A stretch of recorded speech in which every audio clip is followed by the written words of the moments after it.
ମୁଁ SN moral ଉଚ୍ଚ ବିଦ୍ୟାଳୟର ଅଷ୍ଟମ ଶ୍ରେଣୀର ଛାତ୍ର ଅଟେ।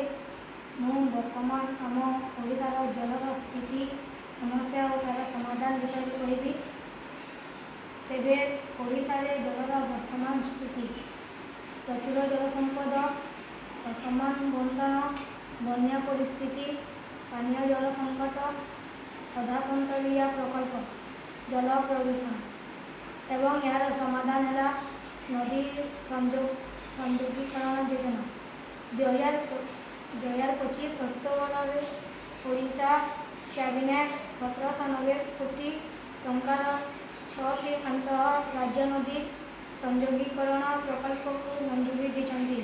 ଏହାର ଉଦ୍ଦେଶ୍ୟ ହେଉଛି ଜଳ ଅଧିକ ଥିବା ଅଞ୍ଚଳରୁ ଜଳ ଅଭାବ ଥିବା ଅଞ୍ଚଳକୁ ପାଣି ଯୋଗାଇବା, ଯାହାଦ୍ୱାରା ମରୁଡ଼ି ଏବଂ ବନ୍ୟା ପରିଚାଳନା ସହଜ ହେବ। ଜଳ ସଂରକ୍ଷଣ ଏବଂ ପରିଚାଳନା: ଜଳ ସମ୍ପଦର ଉପଯୁକ୍ତ ପରିଚାଳନା, ପାରମ୍ପରିକ ଜଳ ସଂରକ୍ଷଣ କୌଶଳ ଗ୍ରହଣ କରିବା ଏବଂ ଜଳର ବୈଜ୍ଞାନିକ ଉପଯୋଗ ଉପରେ ଶିକ୍ଷା ଦେବା ଜରୁରୀ।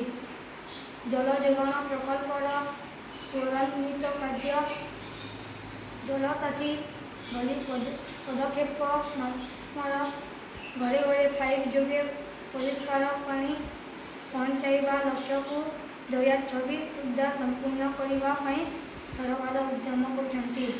ଜମି ଏବଂ ଜଳ ପରିଚାଳନା: ଭୂତଳ ଜଳର ସର୍ବୋତ୍ତମ ବିକାଶ ପାଇଁ ଉପଯୁକ୍ତ ଜମି ଏବଂ ଜଳ ପରିଚାଳନା ନୀତି ଆପଣେଇବା ଦରକାର। ପ୍ରଦୂଷଣ ନିୟନ୍ତ୍ରଣ: ଶିଳ୍ପାନୁଷ୍ଠାନଗୁଡ଼ିକ ଦ୍ୱାରା ନଦୀରେ ପ୍ରଦୂଷିତ ଜଳ ମିଶିବାକୁ